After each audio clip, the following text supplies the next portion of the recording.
माझं माझं आपल्या सगळ्यांना म्हटलं, पण आज अंतकाळी मात्र माझ्याजवळ कोणी राहिलं नाही रे, आणि तुझ्याशिवाय मात्र आता मला पर्याय नाही रे. ये देवा. गजेंद्र कळवळीने काकुळतेने मात्र भगवंताला आवाज देते, आणि भगवंताने मात्र या गजेंद्राची हाक ऐकली, आणि गजेंद्राची हाक ऐकून मात्र भगवंत एवढ्या स्पीडनी आले. वर्णन येत, ह कहे लक्ष्मी ती कहे गजराज, आगे चलत गोली और पीछे होते आवाज. एवढ्या वेगाने मात्र या गजेंद्रासाठी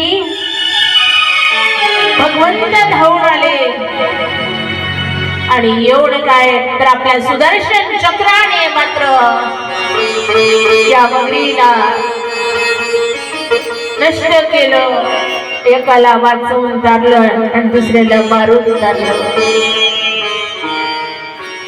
म्हणून म्हटले भगवंत मात्र अंतकाळी का होईना, आपण हा कधी आवाज दिली तर भगवंत धावून येतो, तसे गजेंद्रासाठी मात्र धावून आले. आणि भगवंताने मात्र या दोघांनाही तारलं, एकाला मारून तारलं आणि एकाला वाचवून तारलं. ही कथा फक्त तिथपर्यंत नाही, तर हा गजेंद्र म्हणजे कोण, तर ही जीवाची कथा आहे, आणि प्रत्येक जीव मात्र असंच करतो. घर माझं, शेती माझी, दुकान माझं, मुलं बाळ माझे, सासू माझी, सून माझी, जावई माझे, माझं माझं माझं माझं करत संपूर्ण आयुष्य निघून जातो. पण शेवटी मात्र ज्याला आपण माझं माझं करत आयुष्य मात्र व्यथित करतो, ज्यावेळेला अंतकाळ जवळ येतो ना, त्यावेळेला कोणी मात्र सोडवायला येत नाही. तेव्हा मात्र अंतकाळी पश्चाताप होते, आणि मग विचार येते, आपण संपूर्ण आयुष्य कवडी कवडी धन जमवलं त्यांच्यासाठी, आणि हे मात्र आज आपल्याला माझं म्हणत नाही.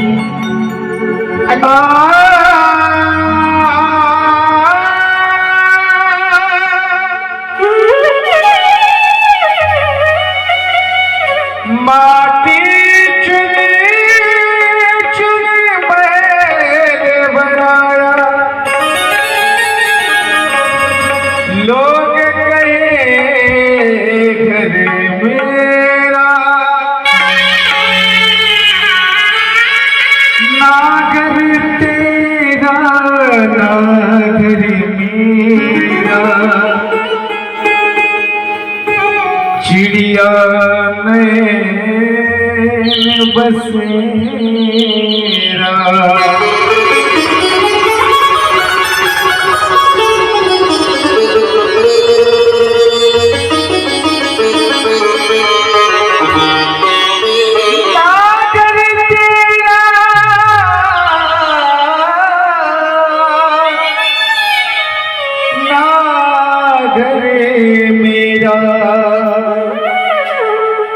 चिड़िया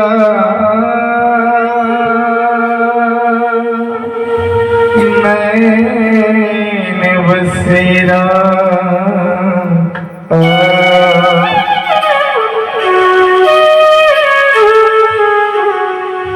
नाही रे नाही कोणाचे कोणे,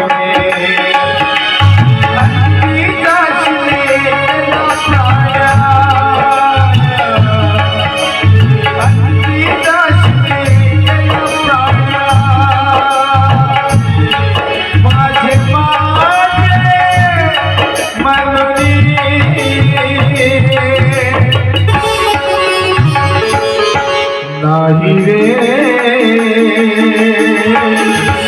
नाही कोणाचे कोणी,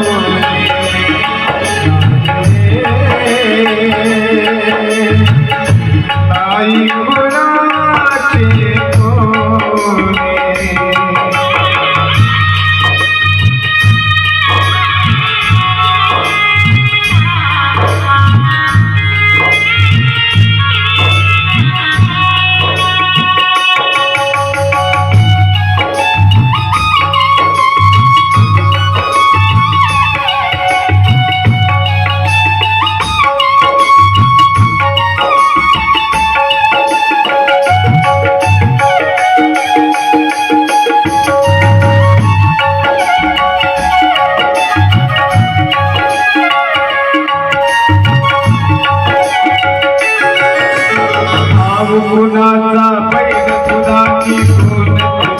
सगळी सोय रे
शेवटी एकटं जाऊ लागेल आणि ते माझं माझं माझं माझं केलंय ना ते सगळं इथे राहणार.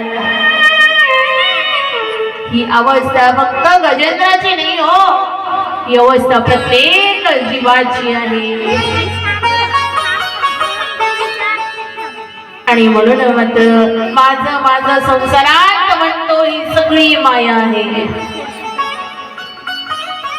आणि एकदा काय माया सुटली मग मात्र भगवंताला माझं म्हटल्याशिवाय आपण राहत नाही. पण कधी संकटात नाही तर प्रत्येक क्षणाला जर भगवंताची आठवण काढली ना तर निश्चित भगवंत मात्र सर्वस्व आपल्याला सहकार्य केल्यावर राहणार नाही. जसं गजेंद्रला जाऊन आले, कारण गजेंद्र सरोवरात एकदा गेला. तो सरोवर म्हणजे दुसरा कोणता नाही तर तो सरोवर म्हणजे हाच संसार रूपी सागर आहे. या संसार रूपी सागरात प्रत्येक जीव जन्माला आलेला आहे. आणि हा संसार रूपी सागर पार करून जायचे हे मात्र विसरून जातो आणि या मायेत गुण पडतो. आणि एक दिवस मात्र काळ येतो, मी काळ रूपी मगर आहे. आणि काळ मात्र ग्रासतो. आणि मग कितीही कोणीही काहीही म्हटलं तरी काळ्याच्या जबड्यातून कोणी आपल्याला वाचवू शकत नाही, सोडू शकत नाही. म्हणून तर म्हणतात काळाची रेवणी पडेल माझे वा सोडविना तेव्हा माय बाप. म्हणून उपदेश करताना म्हणतात नको नको म्हणा गुंतू माया जाळी काळ आला जबरी ग्रासावया. कारण आपण हे माझं म्हणतो. हे शरीर कोणाचं? माझं. हे घर कोणाचं? तो बंगला कोणाचा? हे शेती कोणाची? आपलं. हे माझं माझं करण्यात जात पण हे आपलं नाही हो. हे आपलं नाही. आयुष्य दिसते हे आपलं नाही. आयुष्य हे काळाचे. धन जमवले ते कोणाचं? धन कुबेराचे. येथे मनुष्याचे काय आहे? काय आहे आपलं? हा विचार केला तर कळेल आपलं इथे. आणि जर आपलंच आहे तर अंती ज्या वेळेला जातो ना त्यावेळेला कोणीतरी असं म्हटलं का माझ्या वडिलांनी मात्र माझ्यासाठी 10 लाखाची संपत्ती घेऊन ठेवली, लई कष्ट केले माझ्या वडिलांनी. आणि म्हणून आता शेवटी मात्र अंतकाळ जवळ आला बाबाचा. मग आता एवढं कमावून ठेवलं तर काय करायचे? देऊन देतो ना बाबा सोबत. नाही, कोणी देत नाही आणि कोणी येत नाही हो. मरताना शेवटी सोबत येतं ना. इथं ठेवलेलं 1 रुपया. अहो हातात सोन्या चांदीच्या अंगठ्या असेल ना तर मरण पर्यंत तर सोडावं त्या अंगठीसाठी भांडवल. पण मरण मेल्यानंतरही सरणापर्यंत पोहोचल ना तर सरळ पेटवताना याचा विचार करतात मग सांगा क्या तू लेके आया है, क्या तू लेके जाएगा, तूने जो कमाया है, तूने जो कमाया है,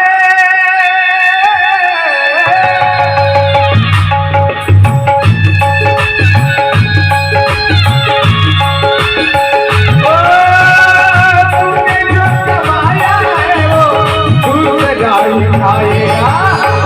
खाली हाथ आया है और खाली हाथ जाएगा, खाली हाथ आया है और खाली हाथ जाएगा।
जब तक ये सांसें हैं, तब तक ये रिश्ते।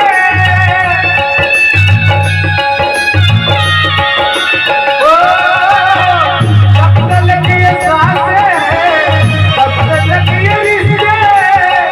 जब तक ये सांसें हैं, तब तक ये रिश्ते। सांस रुक जाएगी, सांस रुक जाएगी, रिश्ते टूट जाएंगे। तूने जो कमाया है, तूने जो कमाया है,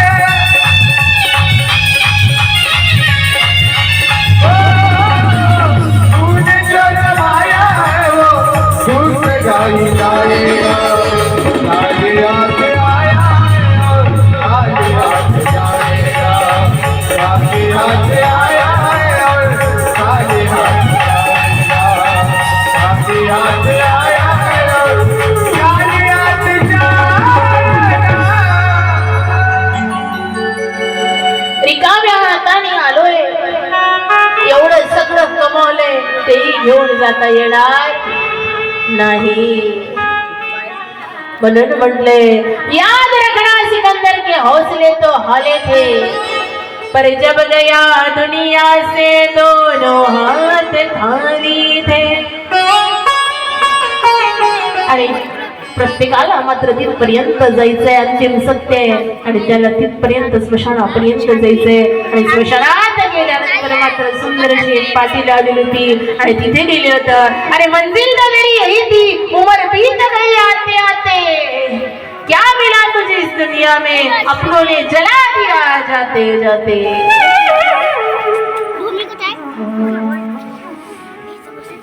जायचे मग काय करायचं याचं त्याचं कपट विंदा चुगल्या लावून एवढंच नाही तर इमानदारीने जीवन जगलं ना तर देव मात्र थोडंच नाही पण आयुष्यभर मात्र सरणार नाही 2 टाइम चटणी भाकरच खाईल भाजी पोळीच खाईल पण सुखात मात्र सन्मार्गाने पैसा कमवला तर सुखात राहील आणि अनितीने मात्र याच्या त्याच्या माना मोडून याच्या डोक्याची टोपी त्याच्या डोक्यावर ठेवून पैसा कमवला तर तो काही पचणार तो काही फलित होणार नाही म्हणून शेवटी मात्र तिथेच जायचे हो प्रत्येकाला म्हणून कर्म असं करायचं की मात्र 4 लोकांनी नाव घेतलं पाहिजे नाहीतर लोक आता खाणारे काय काय खातील ना दादा याचा नेम नाही. अहो गरीबाच्या लेकरांचं शाळेत नाव टाकलं ना तर शाळेची फी मात्र भरण्याची परिस्थिती नसेल ना. आई वर्षभर कष्ट करते आणि एक रुपया जमा करून शिल्लक ठेवलेली मात्र पुंजी असेल ना ती बाळाला म्हणते घे आणि शाळेची फी भर. आणि तो फी भरायला जातो आणि त्याच्यातही मात्र शाळेची फी कमी असताना जास्त वाढवून सांगते. अहो त्या आईचं मात्र कष्ट केलेल्या वर्षभराची कमाई मुलगा शाळेत नेऊन देते. वर्षभराची आईची कमाई जर मुलगा शाळेत नेऊन देत आहे त्याच्यातही दलाल मधात मात्र ते पैसे खात असेल तर काय त्या आईचा तळतळाट होत असेल विचार केला का हो कधी? अहो एवढंच नाही ती आई काय नाही करत तर हाताच्या गोळासारखं मात्र मुलाला जपते लहाण्याचं मोठं करते. स्वतः मात्र आई अर्ध पोट जेवते पण आपल्या मुलाला मात्र पोटभर जेव घालते. स्वतः घर गळते ना म्हणून मात्र स्वतः ओल्यात झोपेल पण मुलाला मात्र कोरड्यावरती झोपेल. नाही गादी घरी ना तर छोटीशी गादी शिवल मुलासाठी आपण मात्र अशीच चटई टाकून झोपेल. हो कधी आईचा विचार केला काय अंत करत तिचं अंत काळी मात्र किती वेदना होत असेल तिला. आणि म्हणून त्या आईच्या कष्टाची जाण प्रत्येकाने ठेवा कारण आईसारखी माया पुन्हा पुन्हा मी सांगते कोणी लावणार नाही. आणि या मायेत गुरफडलोय ना तर मग मात्र सगळ्यांना आपले म्हणून चला कारण शेवटी प्रत्येकांना जायचे.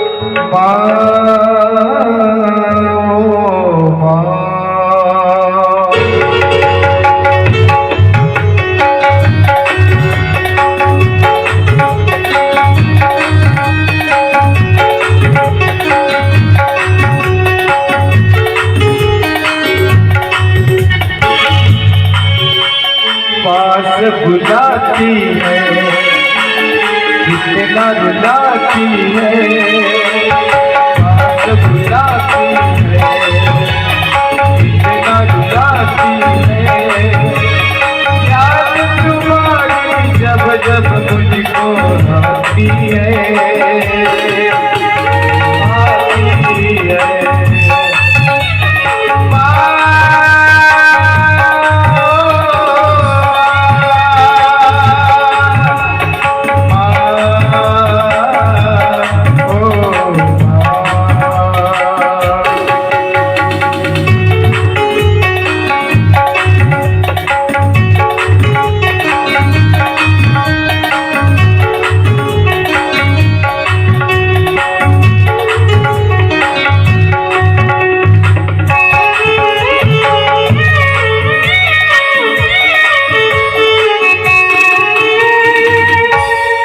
जिनके सर पे मक्का की दुआएं हैं किस्मत वाले वो जिनकी माए हैं. जिनके सर पे मक्का की दुआएं हैं किस्मत वाले वो जिनकी माए हैं.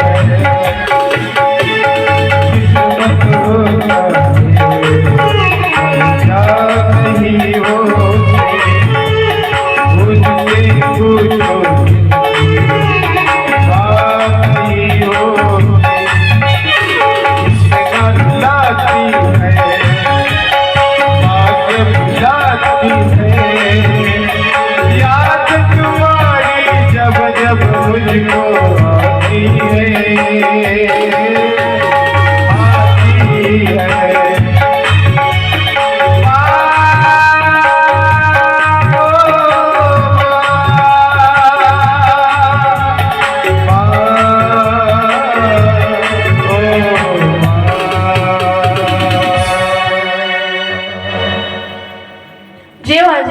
बाळपण येईल ना तर त्या ज्याला आई आहे त्याला विचारा आईची किंमत कळणार नाही.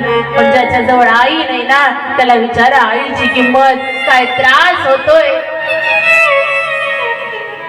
किती दुःख होतात, किती वेदना होतात. ज्या वेळेला एकटी मुलगी किंवा एकटा मुलगा त्या घरातला सगळा कारभार सहन करते आणि ज्यांना आई आहे ना त्यांनी मात्र त्या आईच्या कष्टाची जाण ठेवा आणि जाण घेऊन पुढे आयुष्य जगा. काय नाही केलं हो या आईने आपल्यासाठी, काय नाही केलं आपल्या वडिलांनी आपल्यासाठी, आणि आपण मात्र काय करतोय याचा थोडा विचार करा. जीवनाचं सार्थक होईल, सोडव होईल.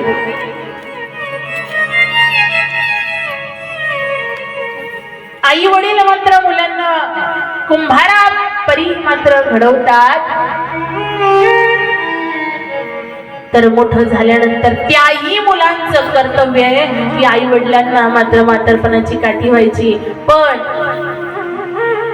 आई वडिलांचंही परम कर्तव्य आहे की आपल्या मुलांना मात्र आधार देऊन सहकार्य देऊन लहाण्याचं मोठं केलंय तसंच मोठं झाल्यानंतर सांभाळलं पाहिजे. तर मात्र खरी जीवनाची सार्थकता आहे. तुम्ही म्हणाल ताई आईलाच बोलता वडिलांचं काय, कधीतरी वडिलांचाही विचार केला ना माहिती पडेल की ते वडील मात्र वर्षभर माझा मुलगा शाळेत जायचंय, माझा मुलगा शिकायचंय म्हणून मात्र कष्ट करतात. वर्ष नाही हो, आयुष्य जातंय. तो बाप कधी कोणासमोर रडत नाही रडत दादा, पण मध्यरात्री कधीतरी उठून बघा, एकटेच का होईना अंधाऱ्या खोलीत उशीत तोंड दाबून मात्र रडणारा बाप कोणाला दिसत नाही.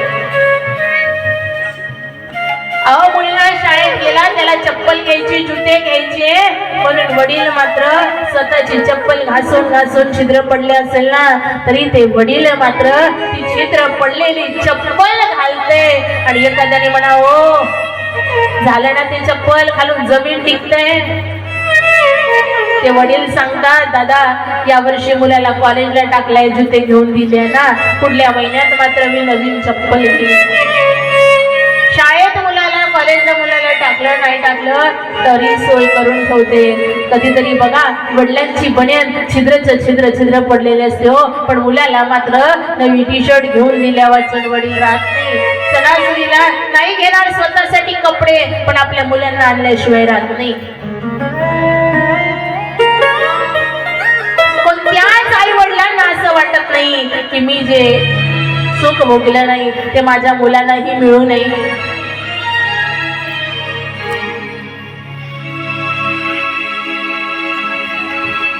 जग ऐसा बाप भावा